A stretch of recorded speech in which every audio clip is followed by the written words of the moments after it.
우리가 다윗의 일생에서 빼놓을 수 없는 스캔들이 있죠. 그게 이제 오늘 우리가 사무엘하 11장에 나오는 다윗과 밧세바 사건. 이것은 우리 헐리우드 영화에서 삼손과 드릴라 그 사건 못지않게 아주 이제 세상 사람들의 구미에 맞는 스캔들 사건, 다윗과 밧세바 사건. 또 이것도 이제 좀 내용을 많이 변형시켜서 많이 다루는 주제입니다. 어쨌든 이렇든 저렇든 오늘 사무엘하 11장에서는 다니엘의 인생에 다윗의 인생에 있어서 씻을 수 없는, 그리고 이 스캔들을 통하여서 우리가 꼭 들어야 될 하나님의 음성이 있습니다. 우리 같이 한번 보겠습니다. 1절 이렇게 되어 있습니다.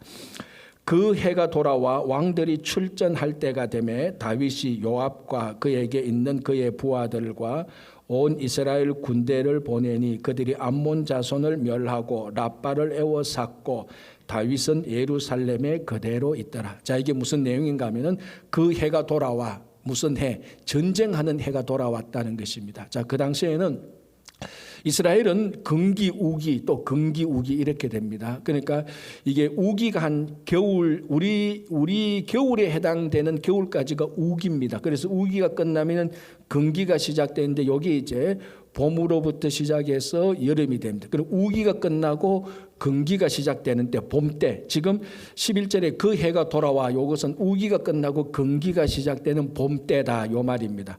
전쟁을 요때 합니다. 고대 근동에서는. 왜냐하면 일단 금기가 시작되니까, 우기가 끝났으니까 금기가 시작되니까 도로사정, 길사정이 훨씬 낫습니다. 길사정이 있어야 군량비가 이제 군량비가 잘 공급되고 또 이동하는 데 아주 용이하기 때문에 그렇습니다.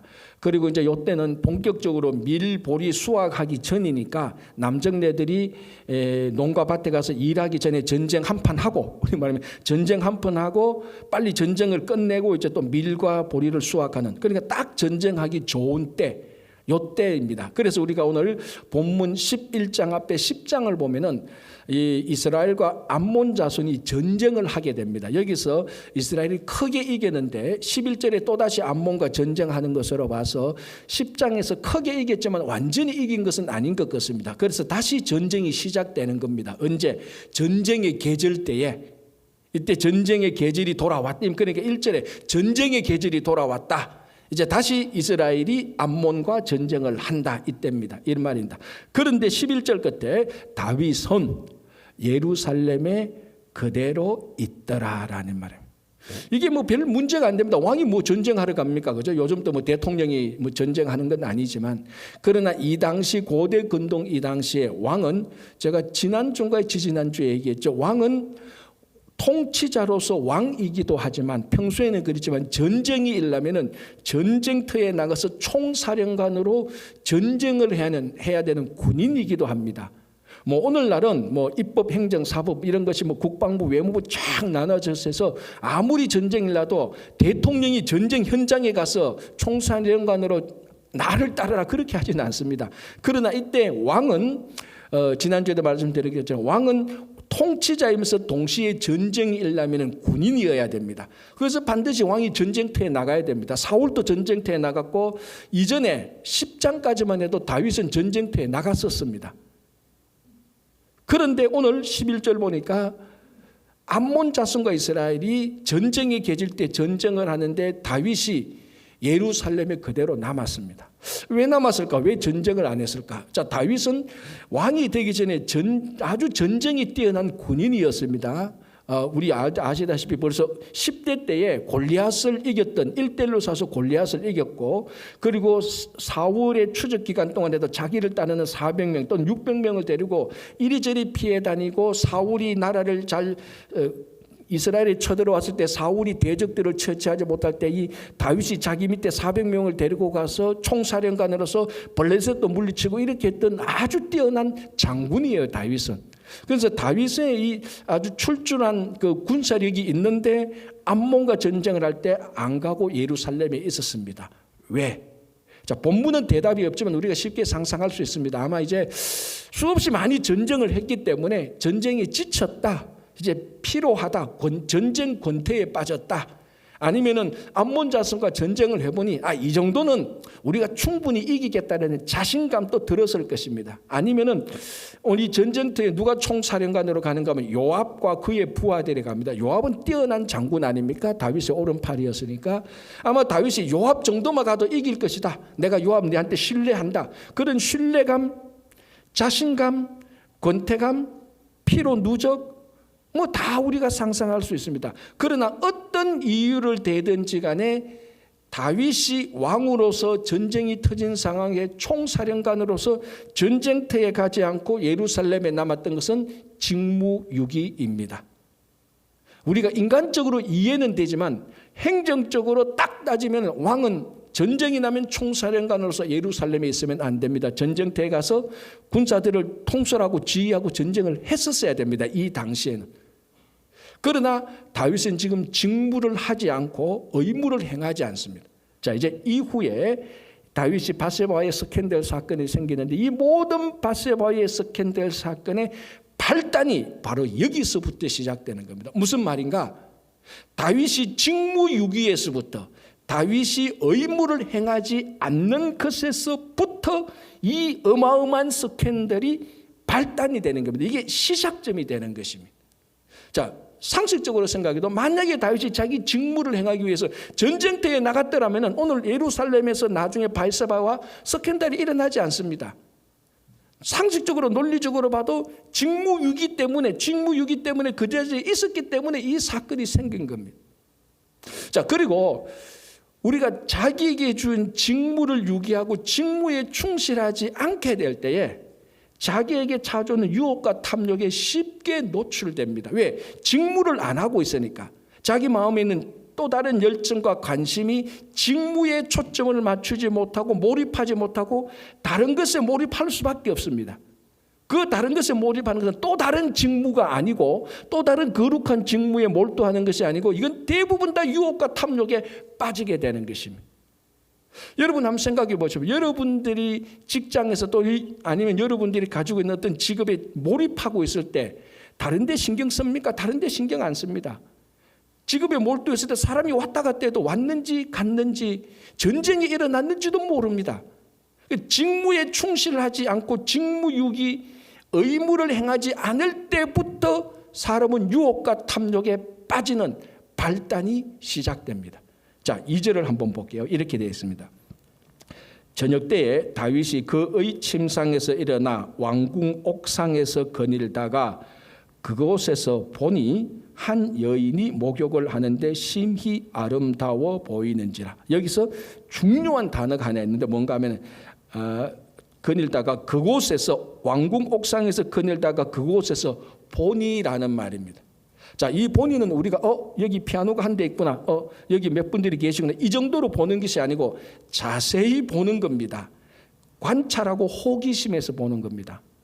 여기 피아노가 있구나. 검정색인데 피아노를 이렇게 놔두면 피아니스트가 피아노를 치기 편할까? 이렇게 놔두면 어떨까? 앞에 저기 마이크가 있구나. 저기 마이크 피아노 소리를 더 잘 울리게 했구나. 자세히 보는 겁니다.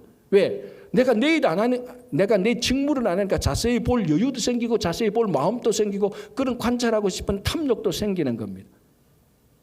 다윗이 직무에서 벗어나는 순간 왕궁 옥상에서 그 밑에를 자세히 살펴봅니다. 직무에 충실했다면 그거 살펴볼 여유가 없죠. 그냥 얼핏 봅니다. 눈에 보여도 그게 있었는지 없었는지 그냥 쑥 보고 넘어갑니다. 직무에서 벗어나니까 아래 동네 그 밑에 있는 것이 자세히 보이고 그러다가 자세히 보니까 한 여인이 보이고 그 한 여인을 자세히 보고 그래서 유혹과 탐욕에 빠져들어가서 스캔들이 생기는 것입니다. 그래서 여러분 우리 성도가 우리에게 맡겨주신 직무, 세상에서 빛과 소금이 되라는 하나님의 거룩한 책임, 교회 공동체를 통해서 내게 맡겨주신 직분, 거기에 충실하게 될 때요 세상의 유혹과 탐욕에 빠지는 일은 없습니다. 없습니다. 여러분 지나온 과거 생각, 내가 왜 유혹과 탐욕에 빠졌는가, 그때 내가 뭐 하다가 빠졌는가를 한번 생각해 보세요. 뭐 하다가 내가 왜 스캔들에 빠졌는가. 한번 생각해 보죠. 스캔들 그러니까 뭐 남녀 스캔들만 생각하는데 그거 아니고 모든 나쁜 일들을 말하는 거예요. 모든 나쁜 일에 왜 빠져? 내가 그때 진짜로 책무에, 직무에, 하나님의 직분에 충실히 하고 있었는가? 그럴 때는 한 번도 없습니다. 다 거기서 벗어나기 시작할 때부터 유혹과 탐욕에 빠지는 것입니다. 그래서 다윗이 직무에 충실하지 않으니까 그 모든 것이 자세히 보이게 되는 겁니다. 그러다가 한 여인을 보게 되고 그러다가 탐욕에 빠지게 되는 것입니다. 그래서 우리 성도는 다른 사람이 직무를 잘하고 있느냐 못하고 있느냐 그거보다 내가 지금 내 직무를 잘하고 있느냐 내가 내 직무에 충실하고 있느냐 그걸 더 우선 신경 쓰고 내가 하나님께서 내게 주신 직무, 책무, 직분, 의무 그에 늘 충실하게 될 때 세상의 유혹과 탐욕은 자연스럽게 극복될 수 있는 것입니다. 이 고등학교 아들을 둔 아버지가 좀 고민이 있습니다. 이 아들이 공부는 잘 안 하고 우리 말하면 땡땡이만 치고 학교도 안 가고 성적도 안 좋고 아버지 마음에 영 안 드는 거예요. 이 학생의 본분이 공부를 해야 되는데 안 하니까 이 아버지가 아들을 한번 불렀습니다. 애야, 이제 좀 교훈을 주려고 애야, 너 혹시 아브라함 링컨이라는 사람 아니? 뭐 공부도 안 하고 땡땡이 치는 애가 알 리가 없죠. 뭐 그런 사람 몰라요. 하니까 이 아버지가 이제 교훈을 합니다. 예, 그 아브라함 링컨이라는 사람은 네 나이 때에 너무나 가난했지만 공부하고 싶어서 낮에는 열심히 일하고 밤에는 열심히 공부해서 미국에서 훌륭한 사람이 되었어. 하니까 들어본 사람이거든. 들어본 이야기 같거든. 가만히 생각하니까 알아요. 아브라함 링컨. 그 사람요. 아버지 나이 때에 대통령 한 사람이잖아요. 그렇게 말했다는 겁니다. 그리고 이 아버지가 아들 보고 야, 네 나이 때는 공부나 열심히 네 직무를 잘해.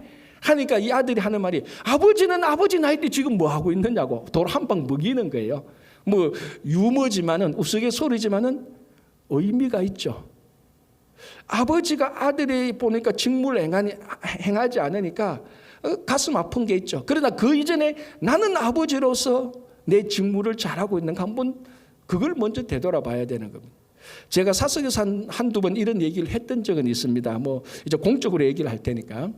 이제 우리 아들이 3학년, 5학년 때 미국에 왔습니다. 작은 아들이 3학년, 큰 아들 때 5학년에 미국에 와서 이제 여기 와서 5학년을 하고 이제 미들스쿨 중학교를 마치고 이제 고등학교 되는 거죠. 뭐 처음에 영어 때문에 고민하다가 이제 고등학교 되니까 제가 보니까 영어를 굉장히 잘해요. 뭐 그 정도 되죠. 5, 6년. 미국에 제일 처음에 올 때 내가 영어를 제일 잘했는데 우리 집안에서 지금은 제일 못합니다. 어쨌든 그러니까 이 영어를 굉장히 잘해요. 고등학생이 되는. 그러니까 그런데 영어를 잘하는 만큼 또 공부하는 거나 이런 것들이 썩 마음에 안 들어요. 내가 뭐 기대치가 있는지. 그래서 이제 그냥 뭐 반 농담 반 진담으로 제가 그랬습니다. 예인아, 우리 큰아들 예인아, 내가 니만큼 영어를 했으면 하버드 대학교 총장이 됐겠다. 그렇게 얘기했습니다. 그러니까 우리 아들이 가만히 듣고 하더만 아빠는 한국말 그렇게 잘하면서 왜 서울대학교 총장 못 됐어요? 제가 그 이야기 듣고 거기부터 절대로 그런 얘기 안 합니다. 듣고 보니까 탁 한 방 맞은 거예요. 그렇지. 영어 잘한다고 다 하버드 대학교 총장 되면 내 한국말 잘하는데 서울대학교 총장은 그냥 교수도 못 되고 있으니 그때 내 자신이 딱 보이더라고요. 그렇죠? 여러분 다른 사람의 직무와 책무를 지적하기 이전에 나는 내 책무와 직무를 잘하고 있는지 거기에 충실하고 있는지 거기에 충실하게 될 때 우리 주변의 유혹과 탐욕은요 걱정하지 않아야 됩니다. 자연스럽게 극복되고 빠지는 스캔들에 넘어가지 않습니다. 여러분 가장으로서 그리고 아버지로서 교회의 직분자로서 우리 한 사람에게 주어진 여러 가지 직분과 직무가 있습니다. 그걸 충실히 행할 때 우리는 세상의 유혹과 탐욕을 다 이길 수 있습니다. 혹시 여러분이 놓쳐버린 직무가 있다면 빨리 돌아와서 충실히 행하시기 바랍니다. 자, 2절 보겠습니다. 저녁 때에 다윗이 그의 침상에서 일어나 왕궁 옥상에서 거닐다가 그곳에서 보니 한 여인이 목욕을 하는데 심히 아름다워 보이는지라. 자, 다윗이 전쟁터에 가지 않았습니다. 그날 오후에 침상에서 낮잠을 잤습니다. 그리고 저녁 시간에 깼습니다. 무료했겠죠. 아무래도 안에 실내가 있어서 좀 더워서 후덥지겁했을 수도 있을 겁니다. 아마 뭐 이제 봄, 늦봄, 저녁 때니까 좀 후들찌근해서 이제 산책을 하려고 왕궁 옥상, 그러니까 왕궁 지붕에 거닐고 있었는데 저 밑에 한 여인이 목욕하는 것을 봤습니다. 자, 이 한 여인은 밧세바 우리아의 아내죠. 자, 이 여인 또한 좀 날씨가 후덥했던지 목욕을 하고 싶었습니다. 그런데 그때가 언젠가 하면 모든 20세 이상 남정네들이 전쟁터에 다 갔으니까 보통 목욕은 실내에서 하죠. 그런데 뭐 주변에 남정네들이 아무도 없으니까 자기 집안의 남정네들 다 전쟁터에 갔으니까 오늘은 뭐 보는 사람도 없고 내가 오늘 마당에 가서 목욕을 해야겠다 그런 생각도 했을 겁니다. 그래도 한 여인이 마당에 나가서 목욕을 할 때는 전후좌우를 살핍니다. 그죠? 그래도 혹시나 나를 보고 있는 사람이 있을까? 전후좌우를 보니까 아니나 다를까 아무도 없습니다. 그렇지, 다 전쟁터에 갔고 집안도 조용해. 오늘은 진짜로 오래간만에 내가 마음대로 목욕을 해야 되겠다. 아마 목욕을 했을 겁니다. 그런데 이 여인 밧세바가 놓친 방향이 있습니다. 전후좌우를 봤습니다. 아무도 없습니다. 그러나 위를 못 본 겁니다. 다윗이 지금 왕궁 옥상에 있는데 다윗 성에서 왕궁 옥상은 그 지역에서 제일 높은 지역입니다. 거기서 보면 다 보이는 거죠. 이 여인은 목욕을 하기 전에 전후 좌우에 아무도 없다는 것은 확인했지만 위에서 자기를 보고 있는 눈이 있다는 것은 확인 못했습니다. 위를 당연히 봤었어야 되는 겁니다. 그렇다면 위를 봤다면 저 멀리서 뭔가 움직이는 물체가 있다면 사람인가 아닌가? 그래도 내가 찝찝해서 이 밖에서 목욕 못하지. 아마 실내로 들어가서 목욕을 했을 겁니다. 물론 이 스캔들이 밧세바의 잘못이라고는 절대로 말하지 않습니다. 99% 다윗의 잘못이죠. 그럼에도 불구하고 한 1% 아니면 5% 10% anyway 이 밧세바라는 여인이 마당에서 부주의하게 위를 보지 않고 부주의하게 목욕을 했다는 것은 분명히 잘한 것은 아닙니다. 전후 좌우는 봤지만 위를 보지 못했던 겁니다. 자, 이제 다윗을 볼까요? 그 예루살렘 다윗성에서 왕궁 옥상이면은 예루살렘 성전이 건축되기 전이었으니까 가장 높은 곳입니다. 자기가 가장 높은 곳에 서 있는 곳이에요. 그래서 직무를 위반했으니까 자세히 보는 겁니다. 보니까 저 밑에 한 여인이 있는 거예요. 자세히 보니까 너무나 아름다워 보이는 것입니다. 그래서 신하에게 무슨 신하를 부릅니다. 저 여인이 누구냐? 여차여찬 여인 물어라.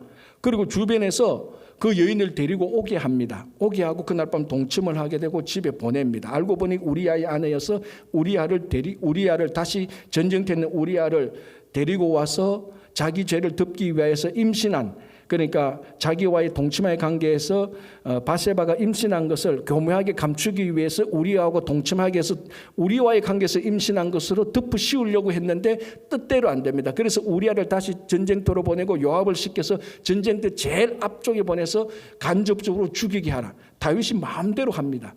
주변에 보니까 자기가 말하는 것을 견제할 사람이 아무도 없습니다. 있어 본들 다윗의 말 한마디에 다 왕이 말하는데, 전성기 때 다윗이 말하는데 전후 좌우를 아무리 봐도 다윗의 잘못을 지적하고 온 사람이 아무도 없었습니다. 그런데 밧세바가 위를 보지 않았던 것처럼 다윗 역시 그 장소에서 제일 높은 로케이션에 있었지만 사실은 한 군데 더 높은 데가 있었습니다. 어디입니까? 하늘이었죠. 위에 계신 하나님을 다윗도 못 본 것입니다. 왕궁 옥상 위에 있는 다윗을 밧세바가 못 보고 부주의하게 목욕을 한 것처럼 다윗은 그 지역에서 가장 높은 로케이션에 있었지만 그 자기보다 높은 위에 계신 하나님을 보지 못하고 스캔들을 만들어낸 것하고 똑같은 것입니다. 그래서 오늘 사무엘하 11장은 다윗이 무엇을 하든지 간에 가만히 있다가 마지막에 위에 계신 하나님이 결론을 내립니다. 27절 11장 27절 그 장례를 마침에 다윗이 사람을 보내어 그를 왕궁으로 데려오니 그가 그의 아내가 되어 그에게 아들을 낳으니라. 다윗이 행한 그 일이 여호와 보시기에 악하였더라. 위에서 하늘에서 여호와께서 다 보고 있었습니다. 만약에 다윗이 한 번이라도 눈을 들어서 위를 봤더라면 내게 기름을 부으셨던 하나님께서 나를 보고 있구나라는 것에서 자기 스캔들을 멈추었을 것입니다. 바세바도 다윗도 똑같은 패턴의 부주의와 죄를 지어서 스캔들에 빠졌습니다. 똑같은 죄가 뭡니까? 위를 보지 않는 것입니다. 우리 성도들은 세상 사람들이 보는 거하고 똑같이 봐야 된다. 무슨 일이 하는데 전후 좌우 다 봐야죠. 현재, 미래, 과거 다 봅니다. 과거의 역사를 보고 현재 정확한 현실 인식을 가지고 미래가 어떻게 될 것인가 예견을 하고 무슨 일이 하는데 전후 좌우를 살펴야 됩니다. 그러나 성도는 세상 사람들이 보지 못하는 가장 중요한 한 방향을 봐야 됩니다. 어느 쪽? 위쪽입니다. 그 위쪽을 봄으로 일을 시작하고 위쪽을 보면서 일을 진행하고 위쪽을 보면서 일을 마쳐야 되는 것입니다. 바세바도 다윗도 한 번도 위쪽으로 보지 않고 일을 시작하고 진행하고 마쳐서 여호와 보시기에 악한 일을 할 수밖에 없었던 것입니다. 자, 우리가 옛날에 중학교 때 이 사회과 부도책을 보면은 딱 보면 5대양 6대주가 나옵니다. 5대양 뭐 태평양, 대서양, 6대주는 아시아주, 아프리카주, 뭐 아메리카주 이렇게 쭉 나오는데 우리가 잘 안 보는 주, 마지막 주 오세아니아 주가 있습니다. 이 오세아니아 주는 호주, 오스트레일리아 그러니까 땅이 워낙 넓으니까 그 땅을 중심으로 태평양에 있는 많은 그 섬들로 이루어진 주가 6대주 가운데 마지막 주 오세아니아 주입니다. 그래서 그는 섬들이 많기 때문에 오세아니아 주 원주민들, 오래부터 그 속에 살았던 백인들 말고 원주민들은 바다를 항해하는 데서는 탁월한 실력을 가지고 있습니다.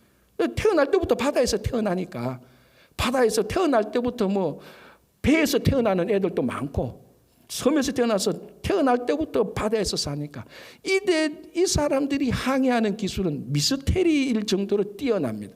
이 기록을 보면은 이미 1500년 전에 지금부터 1500년 전에 오세아니아주에 있던 원주민들이 신석기 때 사용했던 카누를 타고 그 뭐 수천 년 된 그 카누를 타고 하와이로 갔던 항해 기록이 있습니다. 그리고 아프리카로 갔던 항해 기록이 있습니다. 지금부터 1500년 전이면 나침반도 없었을 때예요.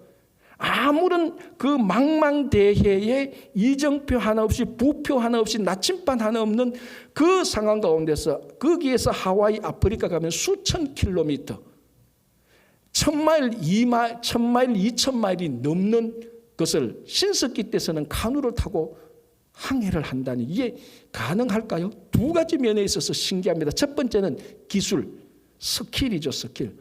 여러분 카누를 타고 호수는 좀 배 타고 놀 수는 있어도요. 강도 어려워요. 강도 탁월한 실력을 가진 사람이 그 밑에 이제 그 카누 타는 게 있지 않습니까? 그런데 바다는 거의 불가능해요. 여러분 바다에 폭풍 한번 치면 카누 뭐 별거 없습니다. 금방 뒤집어서 다 주는데 그걸 타고 수천 킬로미터를 여행할 수 있는 그 스킬, 그게 탁월한 거죠.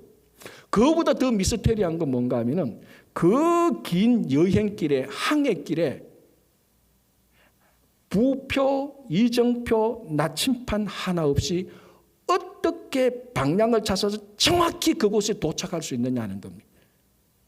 그 방향 찾아내는 것이 훨씬 더 신기합니다. 그래서 20세기 때 한 유럽인이 이 사람들과 동행을 했습니다. 이건 1500년 전이 아닙니다. 얼마 전입니다. 그때도 여전히 신석기 때나 사용을 할 카누를 타고 3명, 4명, 그 오세아니아주 원주민들이 3명, 4명 카누를 타고 항해를 갑니다. 그 보니까 그 3명, 4명 중에 한 명이 1등 항해사예요. 이 사람이 이제 다 방향을 정합니다. 다른 사람은 이제 카누를 적고 1등 항해사는 왼쪽, 오른쪽, 뒤로 돌아, 앞으로 이제 다 방향을 정하는데 나침반도 없어요. 우리말로 하면 내비게이션 하나 없어요. 그냥 가면서 하늘을 한번 보고 바다의 물 색깔을 한번 보고 툭툭 치면서 왼쪽으로 계속 또 한번 보고 오른쪽으로. 그런데 한 번도 당황하거나 혼란스러워하지 않습니다. 손에 쥔 것 하나도 없이. 그래서 관찰하고 그것을 물어봤더니 어떻게 이렇게 방향을 잡느냐, 어떻게 수천 킬로 수백 마일 되는 것에 정확히 거기서 이 방향에서 딱 도착하느냐. 여러분 그 바다에 밤이 되면 칠흑같이 어두운 밤요, 어디가 어딘지 하나도 모릅니다. 낮에도 몰라요. 사실은 아무도 몰라요. 뭐 바다 그러니까 배가 돌아다니까 그 배가 돌아다니는 것 하나도 없습니다. 그래서 이 1등 항해사가 하는 말이 우리는 하늘의 별의 경로를 보고 위치를 내가 있는 위치를 파악한대. 그리고 그 하늘의 경로가 14개 별자리를 보고 태양과 달의 위치를 조합해서 32개의 방향을 정한대요.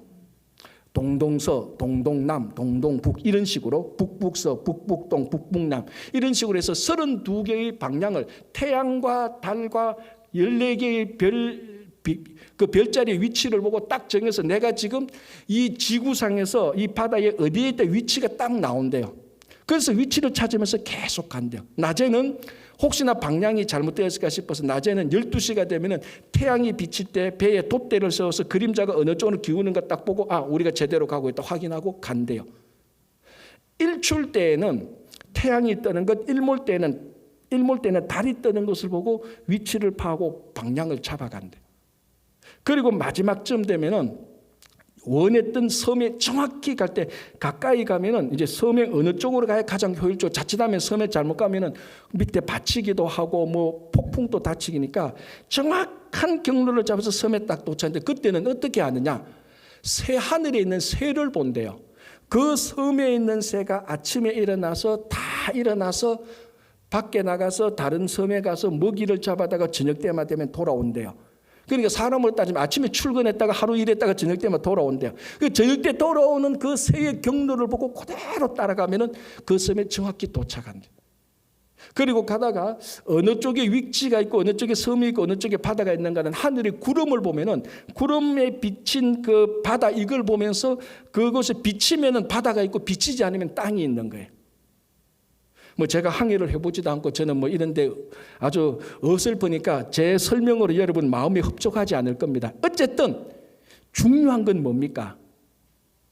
방향을 잡는데 뭘 보고 방향을 잡니까? 하늘을 보고 바다의 방향을 잡는 거예요. 위를 보는 겁니다. 위에 길이 있는 겁니다.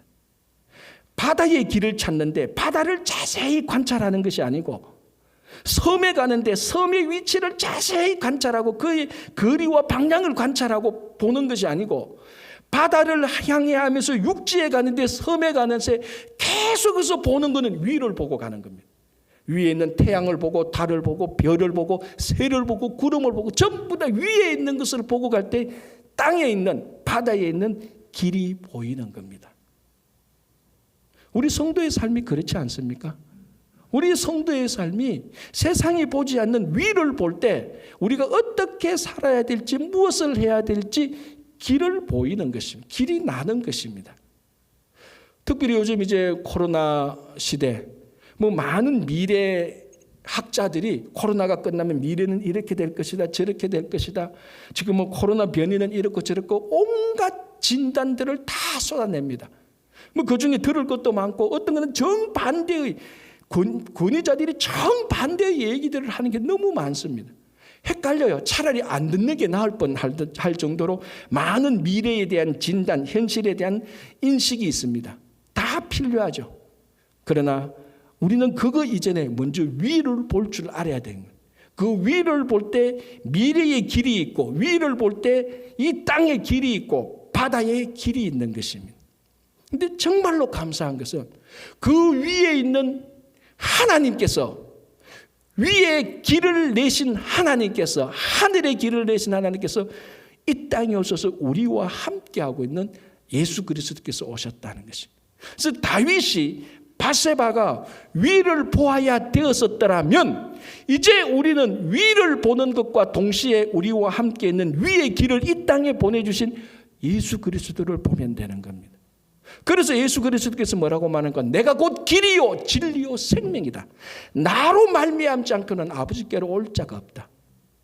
예수께서 왜 길입니까? 하늘의 길을 이 땅에 가지고 오신 것입니다. 그래서 우리가 위를 볼 때 땅의 길을 찾는데 이제는 이 땅에 하늘의 길을 이 땅에 가지고 오신 그 땅 아니 그 길 자체인 예수 그리스도를 바라보면서 살아가는 것입니다. 그래서 예수 그리스도를 바라보면서 무슨 생각을 하고, 예수 그리스도를 보면서 무슨 말을 하고, 예수 그리스도를 보면서 무슨 행동을 할까, 예수 그리스도를 보면서 내가 직장과 사업장에서 어떻게 살아야 될까, 우리의 방향과 길을 잡아내는 것입니다. 그래서 위를 보십시오. 아니, 더 정확히 말하자면 예수 그리스도를 보십시오. 이 땅에 길이 있습니다. 방향이 있습니다. 3절 볼게요. 이렇게 되어 있습니다. 다윗이 사람을 보내 그 여인을 알아보게 하였더니 그가 아뢰되 그는 엘리암의 딸이요 햇사람 우리야의 아내 밧세바가 아니니까. 자, 여기서 제일 중요한 단어는 아니니까라는 말입니다. 자, 다윗이 이미 탐욕에 빠졌습니다. 그 여인을 자세히 봤습니다. 직무유기하니까 그 여인이 자세히 보죠. 그 여인을 데리고 오라라고 말합니다. 그 중에 이름 없는 신하 하나가 그 여인을 가서 신원조사를 해봤습니다. 너 누구냐 보고 하니까 이 여인은 엘리암의 딸 햇사람 우리야의 아내 밧세바인 것을 확인합니다. 그래서 신하가 다윗 왕에게 가서 왕이시여 그 여인을 살펴봤는데 이 여인은 엘리암의 딸이요 햇사람 우리야의 아내 밧세바입니다. 이렇게 말했습니까? 아니죠. 지금 제가 가장 중요한 것을 바꾸었죠. 이 신하는 어떻게 말합니까? 가장 정중하게 왕에게 가장 예의를 갖추어서 왕이시여 그 여인은 엘리암의 딸 햇사람 우리야의 아내 밧세바가 아닙니까? 완전히 다른 거예요. 밧세바입니다 하고 밧세바가 아닙니까? 이 신하는 지금 다윗 왕에게 은근하게 메시지를 주는 겁니다. 왜? 왕이시여 제가 그 여인을 왕이 관심을 가지고 이미 신하는 알겠죠. 그게 관심의 도를 넘어서 탐욕에 빠졌다는 것을 충분히 알죠. 그 신하가 보고 여인을 조사해 보니 이 여인은 왕이시여 왕이 관심을 가져서 안 되는 여인입니다. 왕이 취할 여인이 아닙니다라는 메시지를 주는 거예요. 왜? 이 여인은 밧세바입니다가 아니고 혹시나 다윗 왕이 못 알아들을까 봐 이 여인이 누군가를 착각할까 봐 정확하게 신을 파악합니다. 엘리암의 딸입니다. 햇사람 우리야 알죠? 햇사람 우리야는 다윗의 30인 용장 가운데 한 명이에요. 30인 용장 가운데 햇사람 이방 사람 햇사람은 우리야 하나밖에 없어요. 다윗이 모를 리가 없어요. 100% 안단 말이죠. 제가 우리 교회 장로님을 모르니까 우리 교회 권사님을 모르니까 다 알죠. 그래도 모를까 봐 그래도 이 신하가 모를까 봐 이 여인은 엘리암의 딸이요 햇사람 우리야의 아내 혹시나 이름을 모를까 밧세바가 아닙니까? 왕이시여 이 여인은 죄송하지만 왕이 관심을 가져서 안 됩니다. 지금 제가 보니까 왕이 탐욕에 빠진 것 같은데 왕이시여 죄송하지만 이 여인은 왕이 탐욕으로 취할 여인이 아니지 않습니까? 라는 말입니다. 말투가 밧세바입니다가 아니고 밧세바가 아닙니까? 우리말로 하면 왕이시여 우리야의 아내인데요. 이 말이 우리야의 아내인데 뭡니까? 관심 가지지 마십시오. 이 말입니다. 아주 젠틀한 아주 예의 바른 그러면서 현명한 신하가 메시지를 던지는 겁니다. 왕이시여 관심을 끄십시오. 이 말입니다. 그러나 왕 앞에 어떻게 말합니까? 했다가 절대 굴리는데 죽죠. 그래서 젠틀하게 메시지를 던집니다. 왕이 안 듣죠. 들을 리가 없죠. 이미 직무유기했고 탐욕에 빠져버렸는데. 저는 이 본문을 보면서 이제 말하는 것은 저의 해석입니다. 그냥 듣고 동의하시면 하시고 안 하면 안 하셔도 좋아요. 저는 이 신하가 말하는 것을 보면서 하나님께서 지금 이 젠틀한 이 신하를 통해서 하나님께서 이미 지금 메시지를 주고 있구나. 왜? 햇사람 우리야의 아내는 누굽니까? 다윗의 이웃의 아내예요. 10계명 가운데 10번째 계명이 뭡니까? 내 이웃의 집을 탐내지 말라. 내 이웃의 아내나 여종이나 남종이나 10계명의 10번째 계명이 분명히 명시하고 있습니다. 내 이웃의 아내를 탐내지 말라고 했습니다. 하나님은 지금 이 신하의 메시지를 통해서 왕의 이웃, 햇사람 우리아의 아내 바세바가 아닙니까? 이웃의 아내가 아닙니까? 탐내지 마십시오. 이건 율법이 엄히 정해놓은 10번째 계명입니다. 왕이여 마음을 돌리십시오. 다윗 왕을 마음을 돌리라는 하나님의 메시지입니다. 안 듣습니다. 못 듣습니다. 위를 바라보지 않기 때문에, 탐욕에 취했기 때문에. 우리 주변에 그렇잖아요. 막 일을 하게 될 때 주변에 가서 권면을 합니다. 목사님이 권면하고 장로님이 권면합니다. 형제님 그렇게 하면은 안 되는데, 이미 직무유기에 탐욕에 빠진 사람요, 뭘 해도 소기의 경읽기입니다. 지금 다윗이 소기의 경읽기에 빠져버렸습니다. 그래서 다윗이 어떻게 합니까? 4절, 다윗이 전령을 보내어 그 여자를 자기에게로 데리고 와. 그리고 자기와 동침해. 임신한 사실을 알았어. 그 남편 우리아를, 전쟁터에 우리아를 데리고 와서 너 아내하고 동침하게 해. 그래서 자기와의 관계에서 난 그 바세바의 임신된 아들을 자기 아들이 아니고 우리아의 아들처럼 덮으려고 해. 우리아가 말을 안 들어. 어쩔 수 없이 우리아를 다시 전쟁터로 보내고 요압에게 편지를 보내서 요압이 전쟁터 최전선에 가서 간접살인하도록 하는 거예요. 모든 것을 다윗의 한마디에 다 움직입니다. 우리아의 충성됨 빼고는. 무슨 말인가? 이렇게 하나님께서 메시지를 주고 신하가 메시지를 줘도 그것을 듣지 않았던 다윗의 처신은 한마디로 권력 남용입니다. 왕의 절대적인 권력이 있으니까 힘이. 여러분, 세상에서 가장 강한 힘은 권력이에요. 권세입니다. 권력이 물질을 움직이고, 권력이 명예를 움직이고, 권력이 사람을 다 움직이지 않습니다. 다윗은 지금 전성기 때 왕입니다. 권력을 쥐고 있습니다. 한마디 말을 하니까 다 움직입니다. 일사불란하게 움직입니다. 충성된 우리아 빼고. 자, 여러분, 이 권력은 또 하나님께서 주신 것 아닙니까? 이 권력을 지금 다윗이 권력을 남용하고 있는 것입니다. 그 켈빈 밀러라는 사람의 청지기 리더십을 보면요, 권력 남용에 대한 5가지 데피니션, 5가지 정의를 해주고 있습니다. 자, 첫 번째 정의가 뭔가 하면요, 권력 남용하는 사람은 자기 스스로는 연단하지 않으면서 아랫 사람들에게 계속 요구만 한다.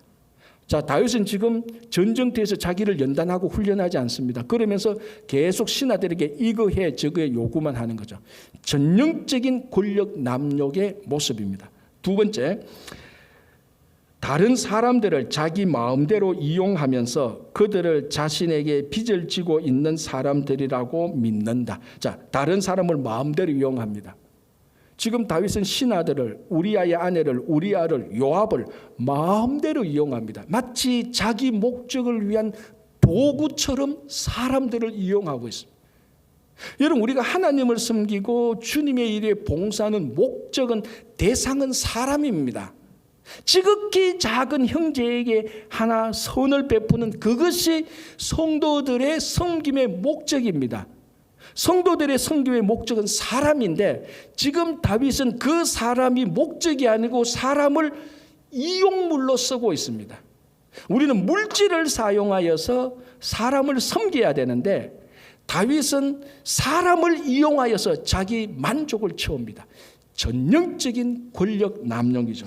세 번째 권력 남용이 뭔가 하면요, 잘못된 일을 올바른 방향으로 돌려놓기보다는 그 일을 수습하려고 시도한다. 지금 잘못됐잖아요. 간음했죠. 임신케했죠. 이걸 올바른 방향으로 돌려놓으려면 자기가 회개해야 됩니다. 내가 한순간 실수했다. 왕이 잘못을 고백하면 또 덮어질 수, 그게 또 은혜롭게 될 수도 있는 겁니다. 절대적인 왕이 잘못을 고백했는데, 그런데 그걸 올바른 방향으로 돌려놓지 않고 그 일을 수습하려고, 원래 하나의 죄밖에 없는데 2개, 3개, 4개, 5개 죄가 눈사람처럼 계속해서 쌓입니다. 그래서 결국 우리아를 죽이기까지 합니다. 그래서 여러분, 이 사건을 통해서 다윗이 저지른 죄가 얼마나 많은 줄 아닙니까? 살인했죠, 간음했죠, 도적질했죠, 거짓 증거했죠, 이웃의 아내를 훔쳤죠. 10계명에 5개, 6개를 한꺼번에 다 범한 거예요. 이 간음서, 이 스캔들 하나를 통해서. 왜? 잘못된 방향으로 고치는 게 아니고 그걸 자꾸 수습하려고 보니까 처음에 하나 잰데 다음에 2개, 3개, 4개 자꾸 눈사람처럼 커지는 겁니다. 우리도 그런 경우 많지 않습니까? 말 한마디 잘못했는데 이거 커버하려고 이거 적고 적어도 나중에는 엄청난 사건이 되는 그런 경우하고 똑같습니다. 전형적인 권력 남용이죠. 네 번째 권력 남용은요, 우리 자신이 하나님의 뜻에 어긋난 행동을 하고 있다는 시사하는 발언을 모두 무시해버린다. 그러니까 우리가 하나님의 뜻에 어긋났습니다, 그거 잘못됐습니다라고 옆에서 권면해 주는 것을 다 무시해버립니다. 다윗이 그 여인을 알아보라고 말했을 때 그 신하가 왕이시여 우리야의 아내 바세바가 아닙니까? 왕이 관심을 가져서는 안 되는 여인이었습니다. 하나님의 뜻에 어긋나서 잘못 생각하고 있는 것을 시사하는 신하의 발언을 싹 무시해버리는 겁니다. 우리도 그렇지 않지 않습니까? 아까도 제가 얼핏 얘기했다시피 내가 잘못된 길로 가고 있을 때 정말 충심으로 사랑하는 마음으로 형제 자매들이 집사님, 권사님, 장로님, 목사님 이건데요. 이미 권력에 딱 취해버린 사람은 전형적으로 싹 무시하는 거죠. 권력 남용의 전형적인 케이스입니다. 마지막 다섯 번째, 우리 앞길을 가로막는 사람들은 희생시켜도 무방하다고 믿는다. 그래서 결국 다윗의 이 우리야를 바세바를 간음해서 임시케 한 이 사실을 결국 알리게 될 수밖에 없는 우리야, 남편이니까 제일 잘 알 거 아닙니까? 그 우리야를 결국에서 희생시켜버리는 거예요. 전쟁터에 가서 간접 살인하는 거예요. 이 다섯 가지 권력 남용에 딱 들어맞는 케이스가 지금 요 다윗의 스캔들 사건이야. 딱 맞아요. 하나도 어기지 않고 딱 맞아요. 지금 다윗의 최고 잘못이 뭔가 하면 어쩌면 권력 남용입니다. 하나님께서 다윗을 기름 부어서 다윗에게 왕을 세우게 하시고 하나님께서 능력을 주셔서 이방 민족을 물리치게 하시고 그래서 하나님께서 다윗에게 권세와 권위와 권력을 주셔서 하나님 나라를 확장하라고 주시는 이 권력을 가지고 오히려 하나님의 영광을 가리는 잘못된 방향으로 권력을 사용해버렸습니다. 그러면 이렇게 묻습니다. 목사님, 우리 이민자가 무슨 다윗과 같은 권력과 권세가 있다고, 이건 그냥 다윗의 이야기로 접어둡시다. 듣고 보니 그래요. 무슨 우리가 다윗과 같은 왕의 권세가 있습니까? 집에 가서도 자식 눈치 보는 게 우린데, 배우자 눈치 보는 게 우린데 무슨 권력이 있고 권세가 있겠습니까? 그러나 권세와 권력만 잘못 사용하는 것이 아니라 하나님께서 우리에게 주신 건강과 시간과 달란트와 물질을 얼마나 우리는 남용하고 있습니까? 만약에 우리를 이렇게 건강과 시간과 물질과 하나님께 주신 재능을 남용하는 우리를 다윗의 자리에 올려놓았다면 우리는 다윗보다 100배, 1000배 더 권력을 남용할 사람들이. 하나를 보면 열을 안다고. 시간을 사용하고 하나님을 섬기는 것을 보면 알면은 이 사람에게 권력을 줘야 되겠다, 주면 안 되겠다가 금방 판단이 나는 거예요. 물질 하나도 제대로 사용하지 못하는 사람들, 하나님께서 주신 달란트 하나도 제대로 쓰지 못하는 사람들, 가장 큰 힘이 권력인데, 권세인데 하나님께서 그 사람들에게 권세와 권력을 줬다고도 뺏어가는 거예요. 그래서 이 다윗의 권세와 권력 남용은 우리가 왕 같은 권세와 권력이 없다고 해서 다윗의 이야기로만 옆에 제쳐둘 게 아니고 바로 내 이야기입니다. 우리는 남용할 왕의 권력은 없지만 남용할 수 있는, 왜곡할 수 있는 충분히 많은 시간과 충분히 많은 재능과 충분히 강건한 몸과 우리는 은사가 있습니다. 이걸 하나님을 위해서 잘 써야 되는 것입니다. 이거 잘못 쓰는 것이나 다윗이 자기 만족을 위해서 사람을 이용해서 권력을 남용하시는 것이나 전혀 다르지 않습니다. 우리가 무슨 나중에 하는 것이 내가 무슨 다윗과 같은 스캔들을 맞이했다고 그렇게 말합니까? 하나님 묻습니다. 다윗이 권력 남용했듯이 너는 내가 내게 준 물질과 시간을 남용했지 않느냐? 똑같이 취급할 것입니다. 여러분, 요셉이 왜 위대한 줄 압니까? 다니엘이 왜 위대한 줄 압니까? 에스더가 왜 위대한 줄 압니까? 그 사람들은 그 이방 땅에서 최고의 권력의 자리에 올라가서도 권력을 남용하지 않았어요. 그래서 위대한 거예요. 그래서 또 하나님께서 최고 높은 자리까지 올려놓는 거예요. 그 올렸다가 권력을 남용하는 걸 보면 하나님께서 언제든지 내립니다. 하만이 그랬잖아요. 이방인이지만. 하나님께서 우리에게 주신 물질과 시간과 건강 이 모든 것을 우리에게 주셨다가 남용할 때 언제 하나님께서 다시 내릴 줄 모릅니다.